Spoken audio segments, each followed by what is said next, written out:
This is Steve from ActionNerd.com, and we're back on the Bang Pow Talk Show. And I'm here at CBCS with Brian Tidwell.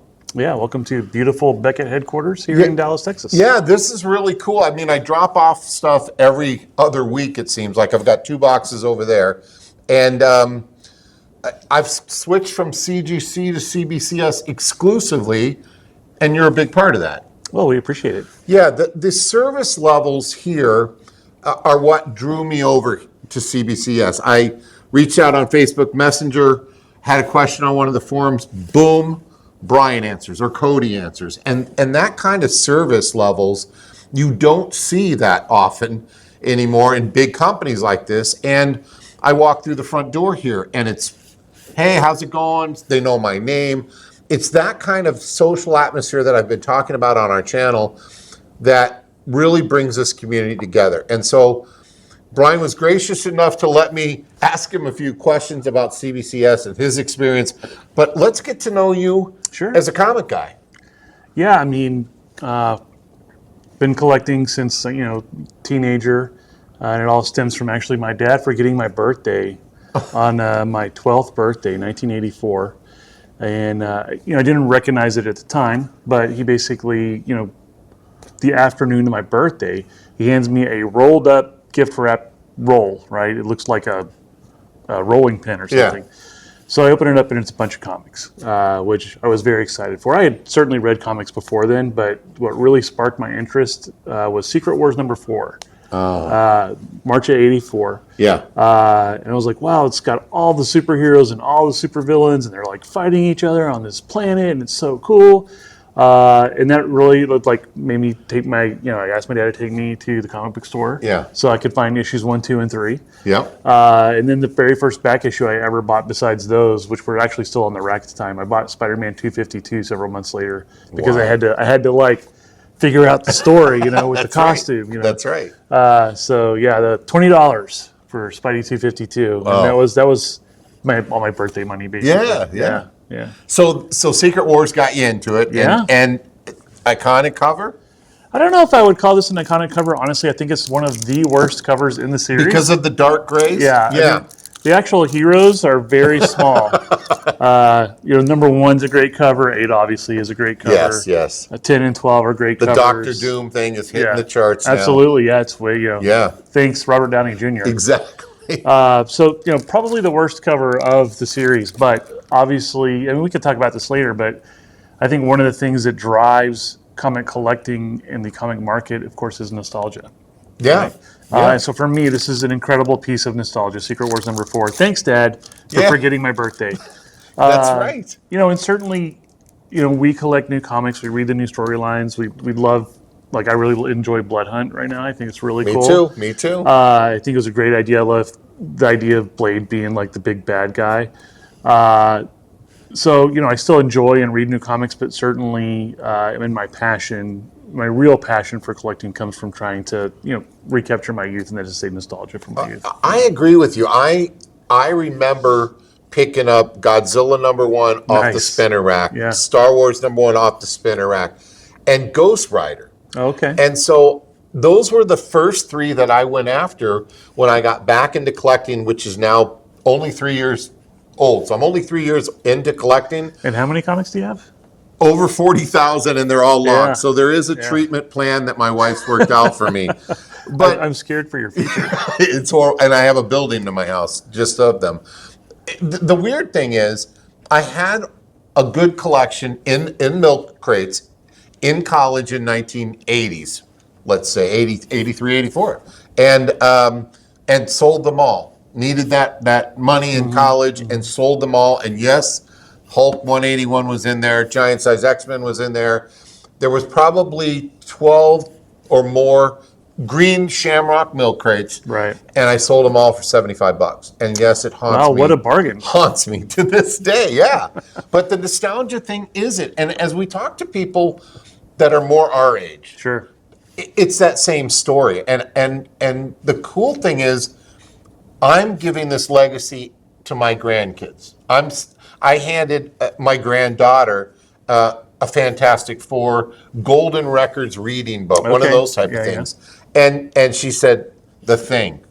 Oh, And it was like a proud papa moment. Yeah. So that's that good stuff. Now, you have a big collection at home, or I mean, specialized? compared to you, Well, mine's a sickness. I mean, much like you, over the years, I sold my collection 2 different times in my life. At low points, and we all have the sad stories, Yep. right? I sold some signed books that are essentially irreplaceable now. Some of the creators that have passed away, obviously, big regrets. But yeah, I have a significant collection, probably 4,000 or 5,000 books, and they're not all logged. It's very disorganized. So when I have to go to a signing, I have to like dig through 20 short boxes trying to find something. So it's a lot of fun. I've still got 6,000 to alphabetize. Okay. But they're still logged. So it's tough. And but I'll tell you, if there's a comic book that you had to take to a desert island with you, what would be the line of them? The one issue? The one single issue? Yeah.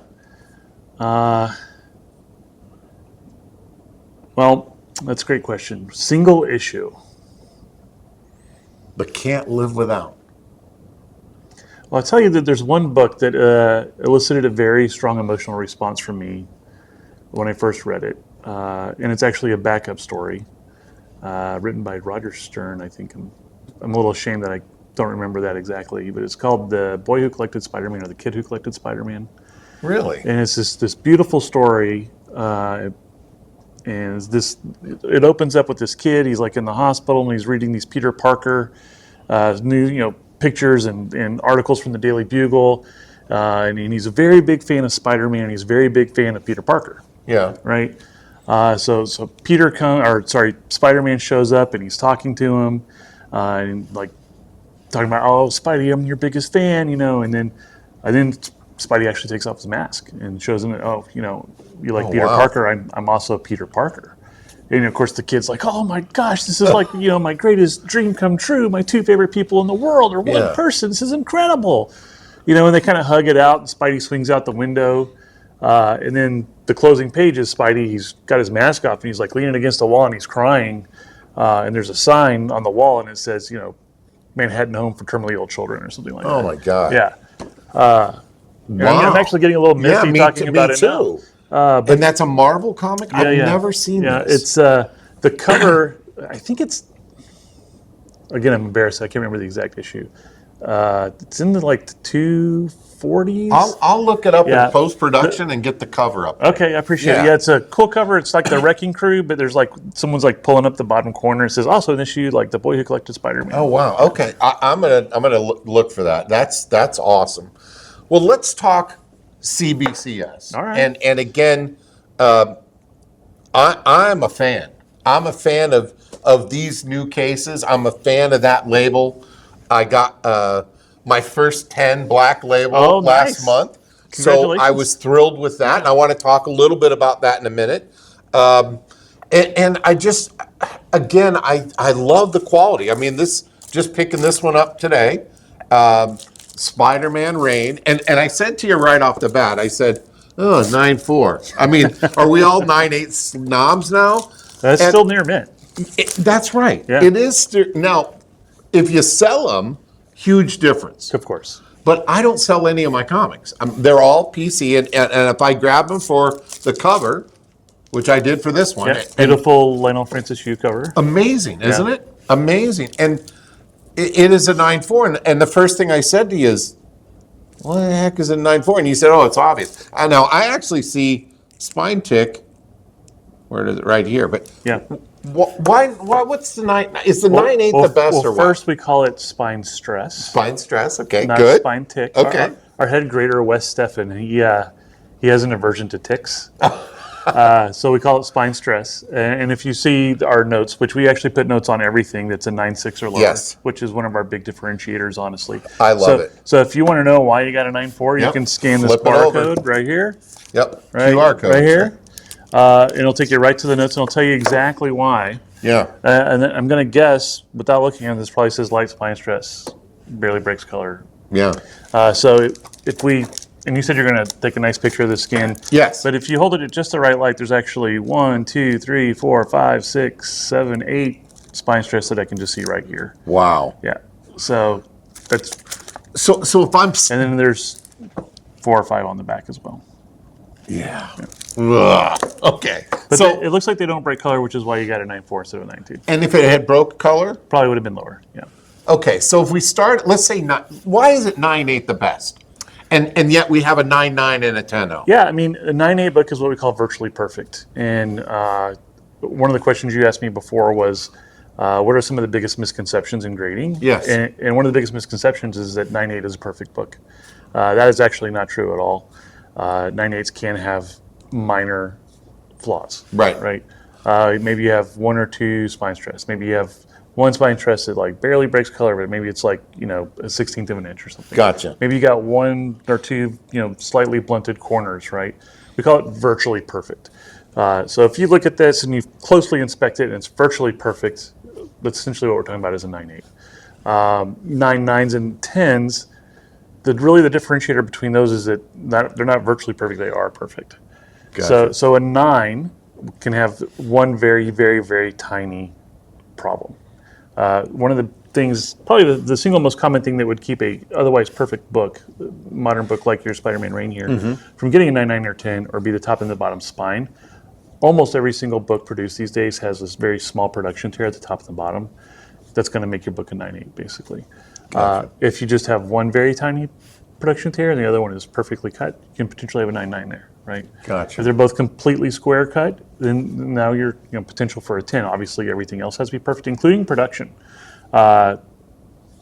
Typically, bindery defects, miswraps, miscuts, bad staple placement don't affect the grade of a comic at all unless it's just really, really, really bad. And I mean Blatant. real bad. Yeah.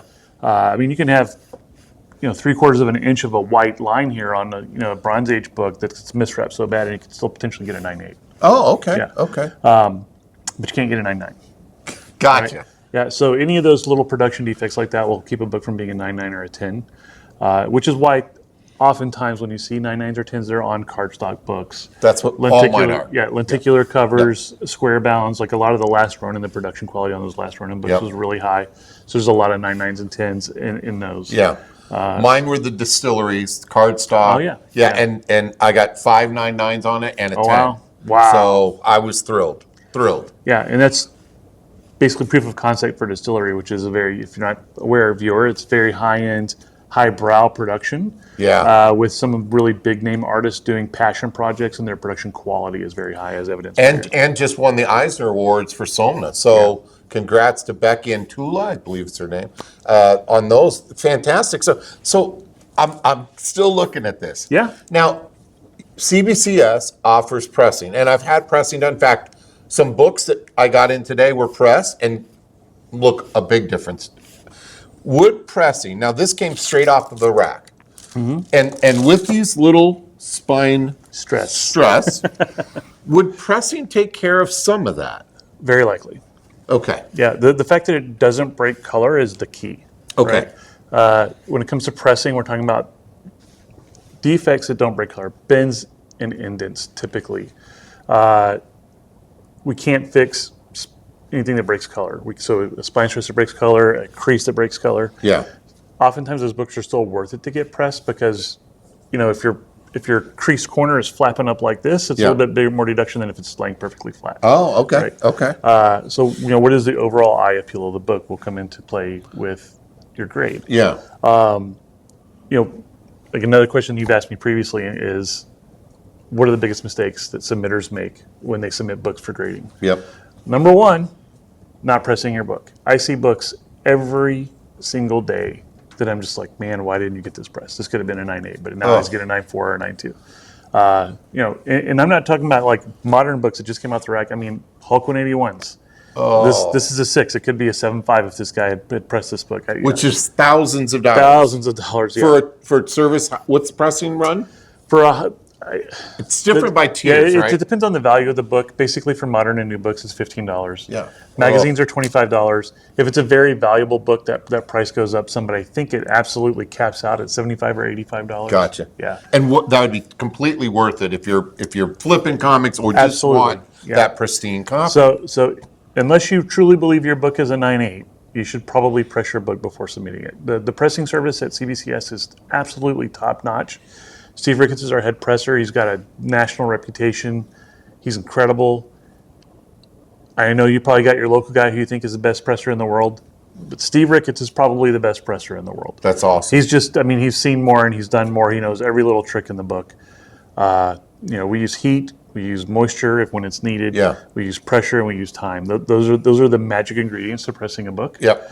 And Steve can tell you, he can look at a book for 90 seconds and tell you exactly what that book needs and in what dose, like how much heat, how long does it need to be in the press, how much humidity does it need, how much pressure does it need, right? He's an absolute genius. There's an absolute art to it, because I was one of those guys that bought a heat press, watched all the YouTube videos, burnt the crap out of a book by putting it in there for too long. If you look up the YouTube on how to press, you're going to get that many opinions of every video. It's a little bit different for everyone, and they can be completely contradictory. I have used CBCS for pressing on many books. And the cool thing is, and we go back to my Avengers #1. If it's too fragile and could possibly damage it, they won't take the chance of it, and that's the customer service I'm talking about. They could have made the extra 40, I think it was $40 or something I don't remember, to press that, and they judge. And I was told that at the beginning. If it's too much, in fact, you told me that. if it's going to cause, what do you call the little cuts off the side, the little chunks, looks like it bites out of it. So like the chipping? The chipping. If it's going to cause that to go worse, we're not going to do it, but we'll determine that then. And thank God they did, and I was more than pleased.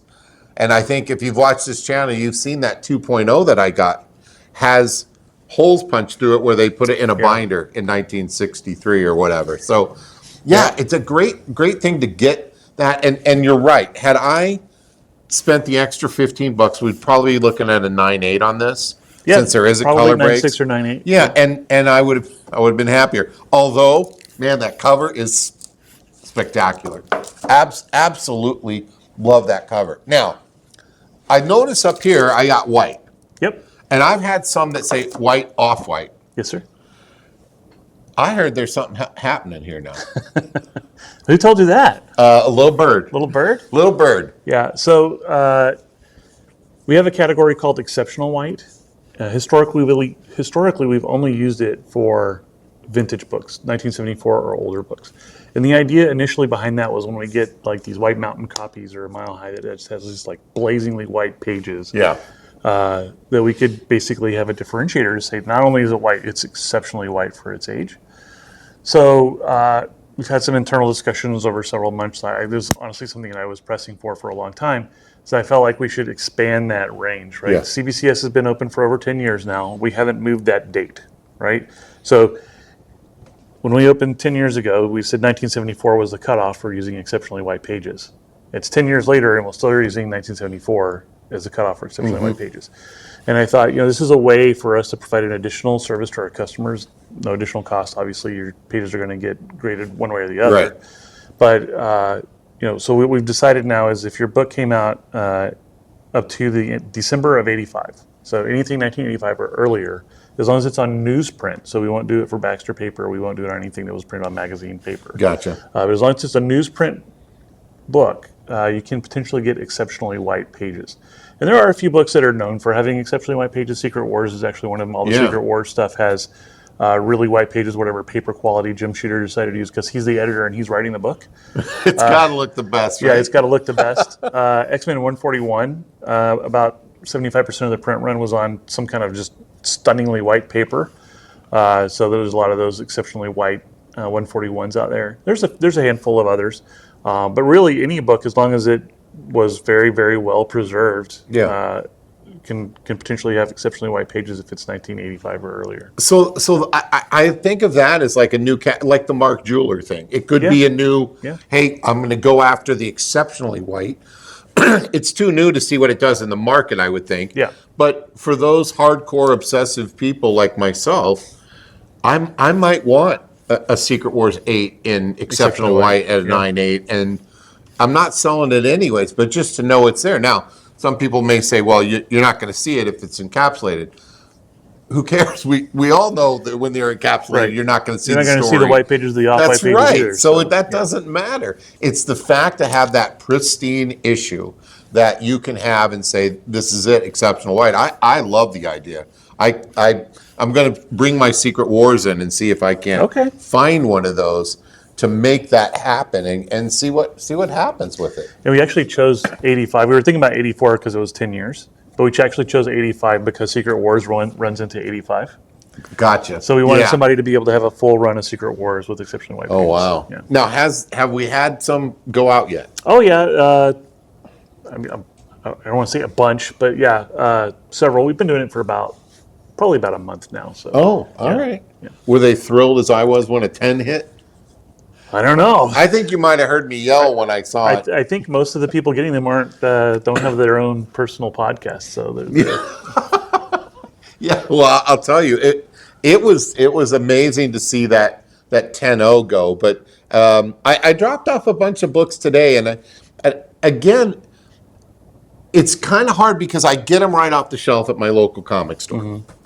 And sometimes I look at them and my eye isn't trained yet.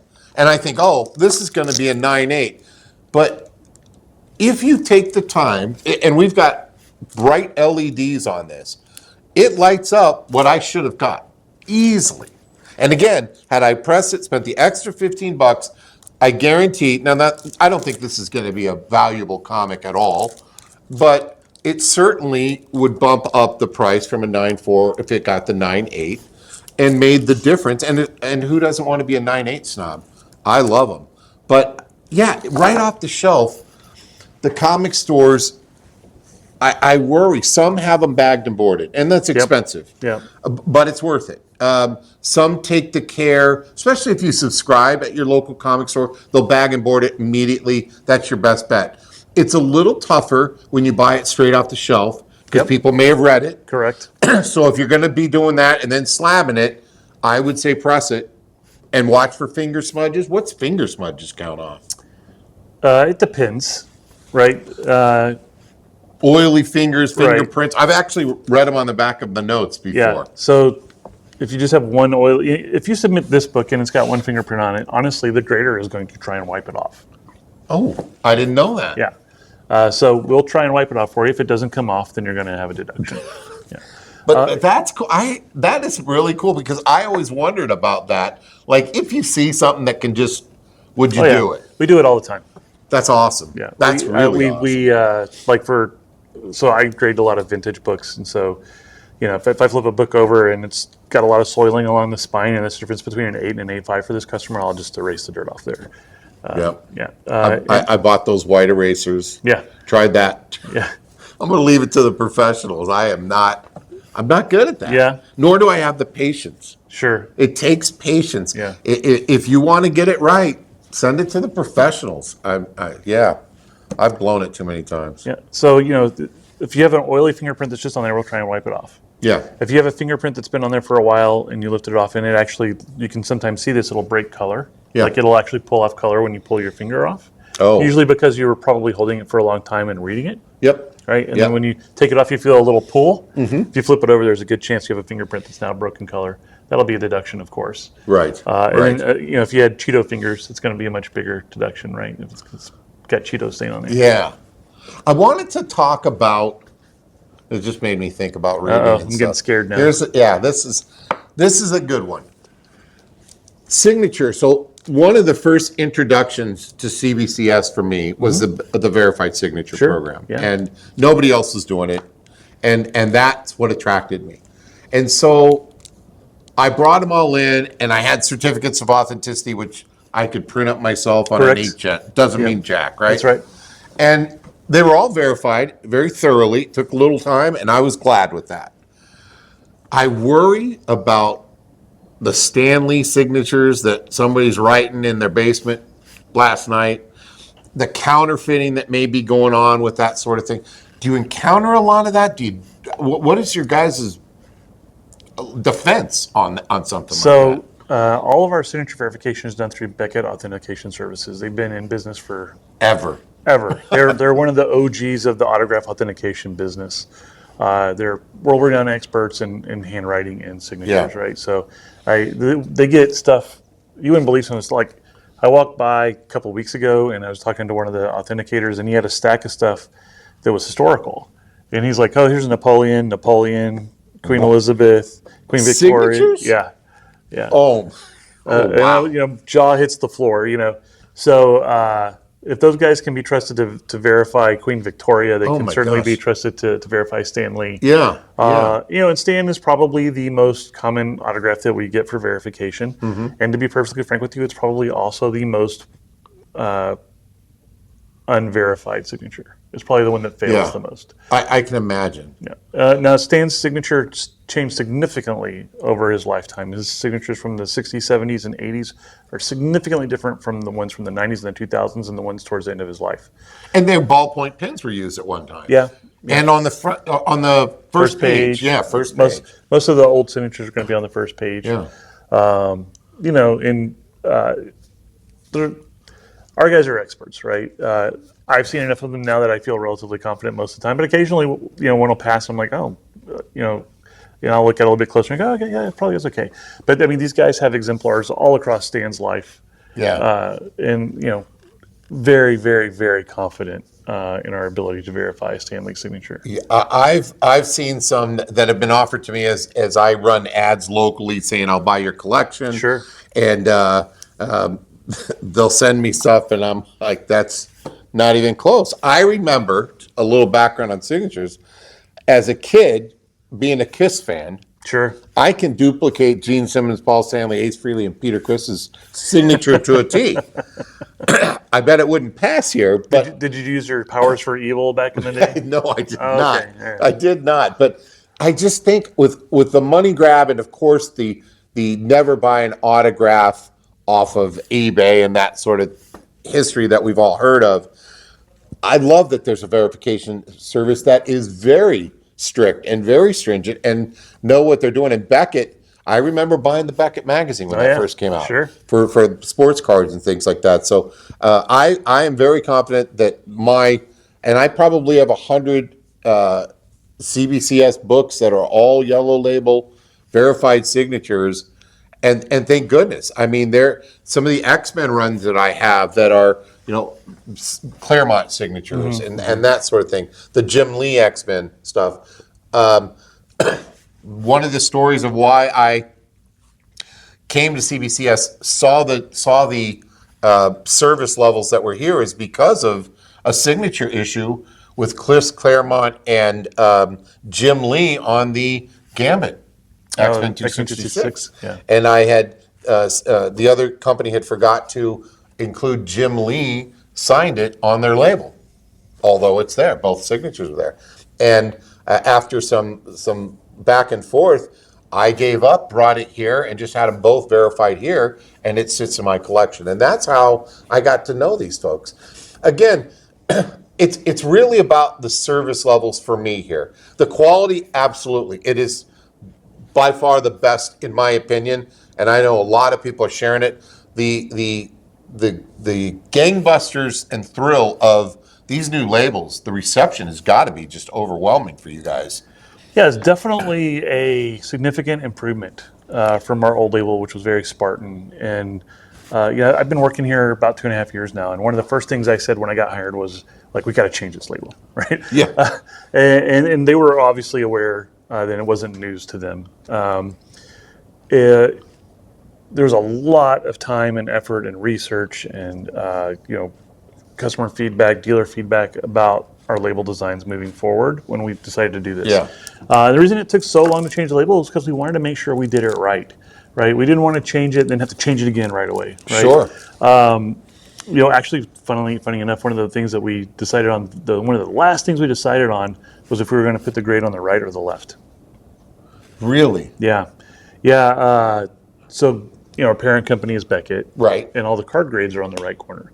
Oh, okay. I was going to say, why do you even go that direction? So it's kind of like, do we want to do some sort of brand alignment? Right. Right, and put it on the right side. kind of shake up the industry type of thing, you know. But in the end, sort of all the old comic guys are like, we can't do that. Like, we got to put it on the left. It's always on the left. Yeah. So the left won. But some of that too is because if you have a mixed box of our books and our competitors' books that you're going through, you don't want to have to be going like this, right? True. You can just still go down the left side. Of course, you can also look across the top label as well. But. Yeah, and I love just the gold on the top, and we'll show it here on the screen, and very clear font. As I get older, I'm in trifocals now. I can't see squat, and this is very easy for me to read. I just really like it. Just read last week on a thread about some books in the older slabs and not the CBCS slabs that are actually bending due to the new, not older books, but newer cases actually, that are bending because of a new heat process to prevent tampering. And so you're seeing them go like this. You couldn't do that in this. Yeah. This is just sturdy. For anybody who hasn't done it, who's considering submitting books, or if you're a loyalist to the competition, I implore you to please go to your local dealer or a show and pick up our slab and hold it. Yep. Give it a little twist, because you're not going to be able to twist it. Yeah. Our competitors' cases, you can pick them up, and if you give it a little twist, it's going to start snap, crackle, pop, right? Our cases are very sturdy, and you can shake the heck out of this in the book inside. And it's not going to move. Including our magazines. Our magazines don't move either. And no Newton rings. No Newton rings. I didn't know what it was. When I first started this slab adventure, and I got one in the mail from a Whatnot bill sell, and I thought, there's oil in there. Or suntan lotion, right? And then I read up on it, and it's something that occurs. I don't have any on any CBCS. I don't know if they've ever even had them. It's just one of those things that the quality is here. And I'm not doing a commercial for CBCS, but I kind of am for their service. CBCScomics.com. Yeah, Make your submission today. Yeah, but wait, there's more.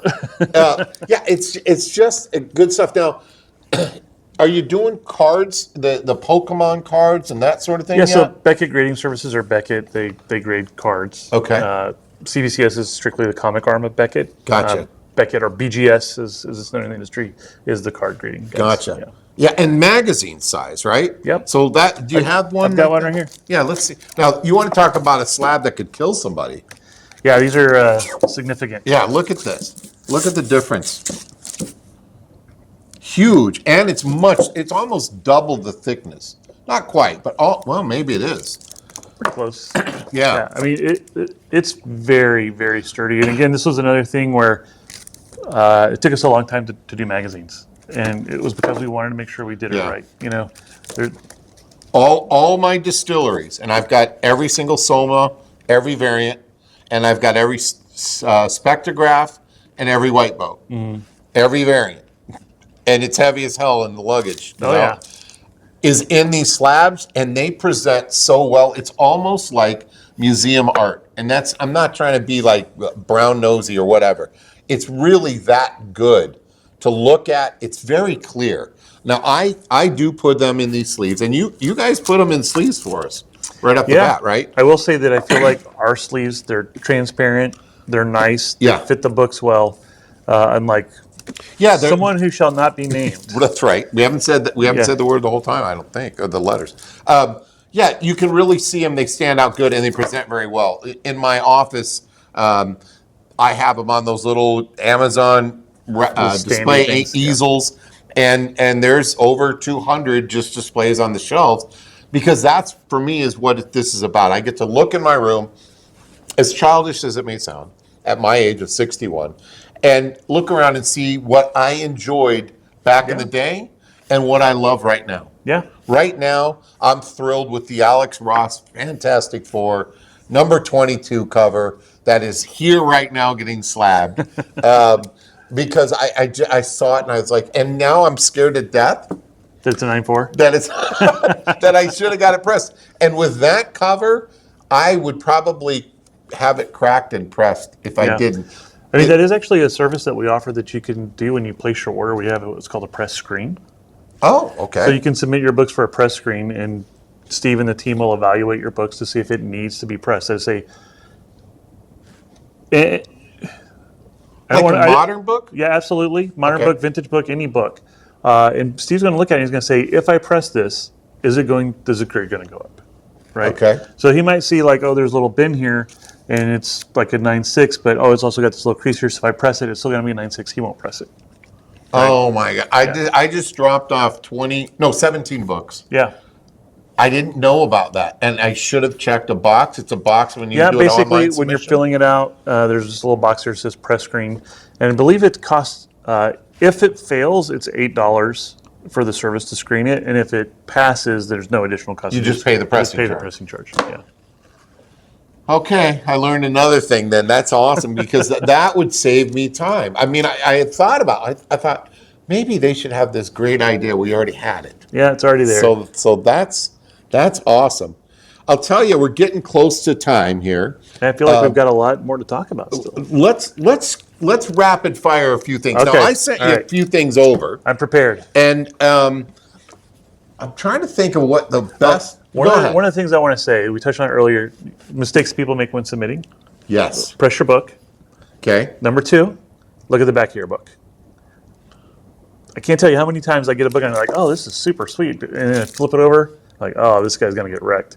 Right? Because maybe it's this book, Yeah. right? But it's got a 3-inch crease on the back from when it was shipped. Right? Gotcha. And somebody just bought it off this rack. Maybe it was in a bag and a board. Yeah. They submitted it, and you pull it out, and you're like, dang. So if you're going to spend the money to get your book graded, take the 5 seconds to take it out of the bag and look at the back and make sure that it's what you want, right? That there's no obvious big glaring problem there, piece missing, big crease, big stain. That's going to greatly affect your grade when you submit it.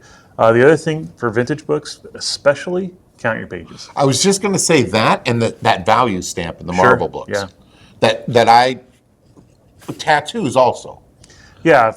The Hobgoblin issue. Spidey 238, Yes. yeah. Yeah.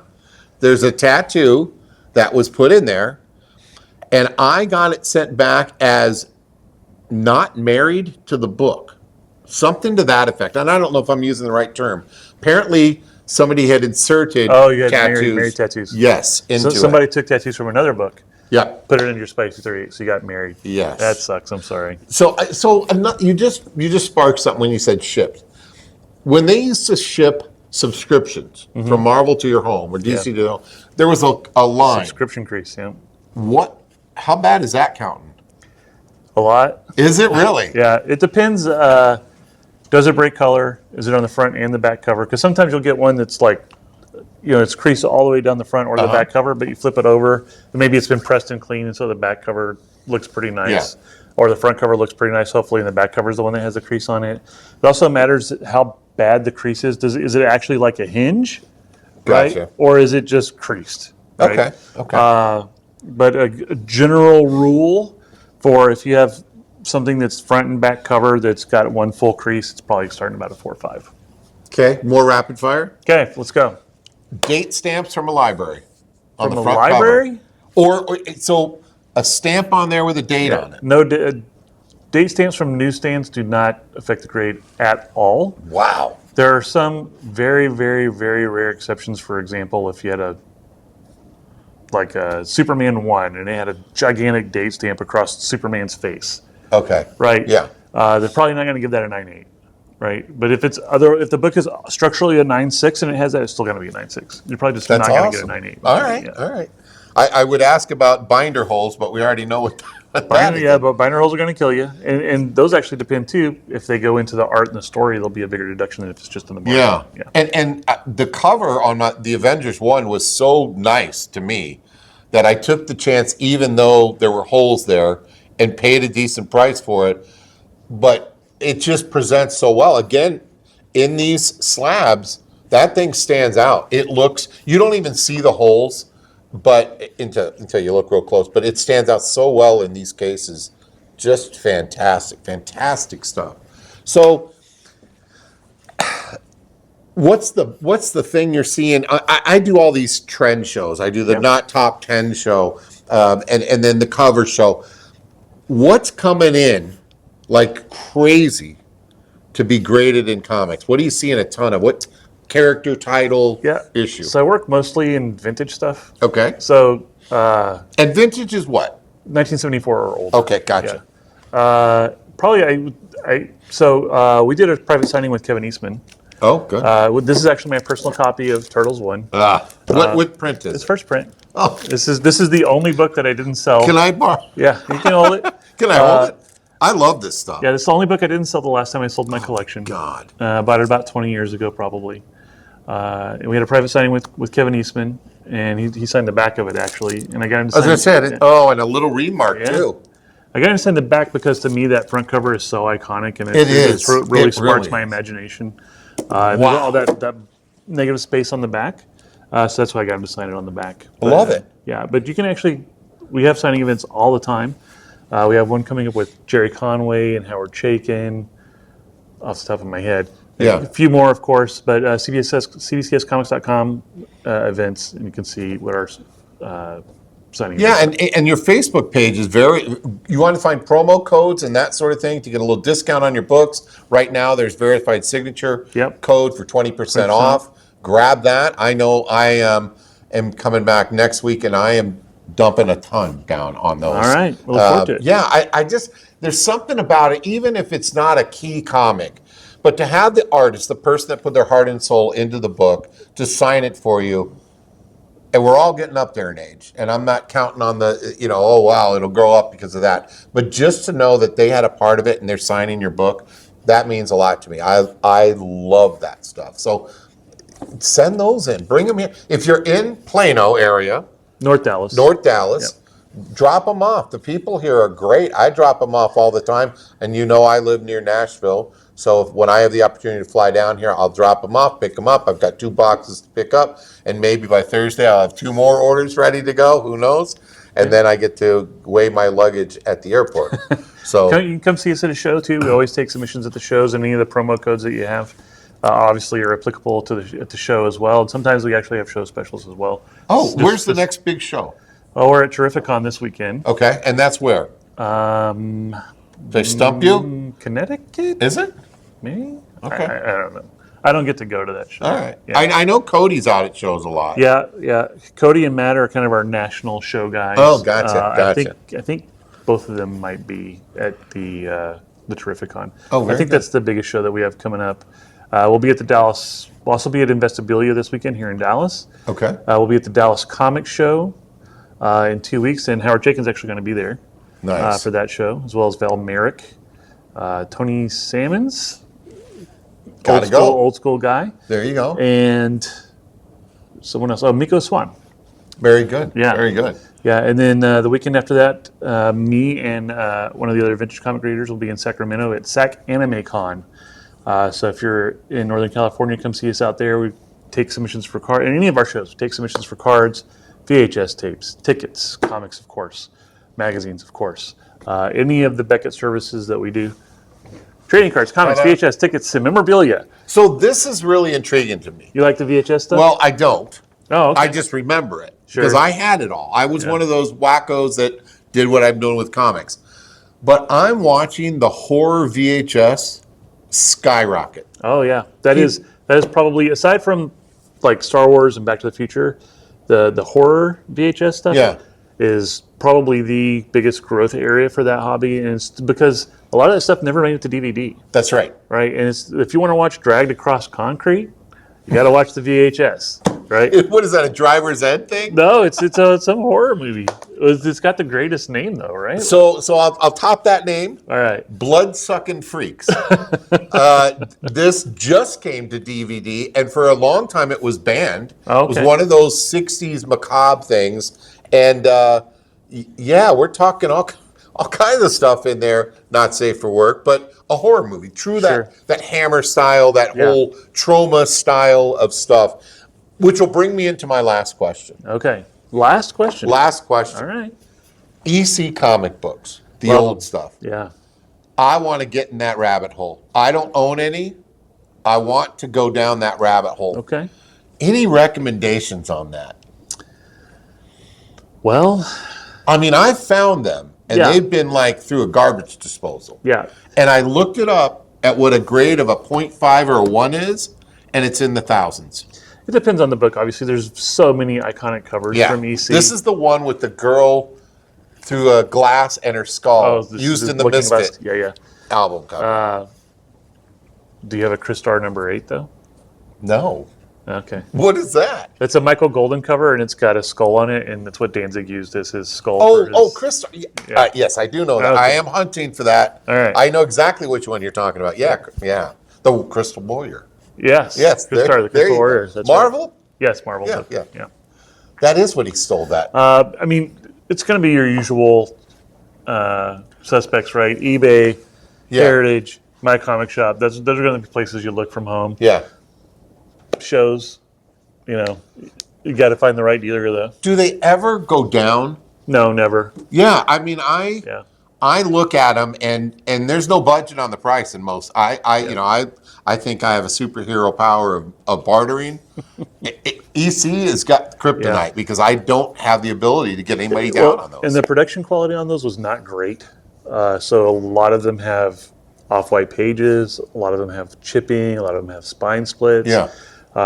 They're notorious for having restoration because of all those issues as well. So I was told that they were roll in your pocket and throw them away comics. I mean, all comics were, right? Yeah, but those look like they were rolled in there because you really weren't supposed to have them at a kid at that age with some of the content in there. Yeah. So if you had to tuck it in the back. You mean like someone carrying a beheaded head and an axe on the front cover? You weren't supposed to your have wife. that when you were 6? That's right. That's right. And it reminds me, we had brought up Blood Hunt. I got all those EC Blood Hunts. Homages, And I love them. I've got them all 9/8, and just there's something about those. And I know Wolverine came out with one with the decapitated Sabretooth head. And apparently they're going to go on with it. Wolverine Revenge has one also that somebody did in an homage to EC.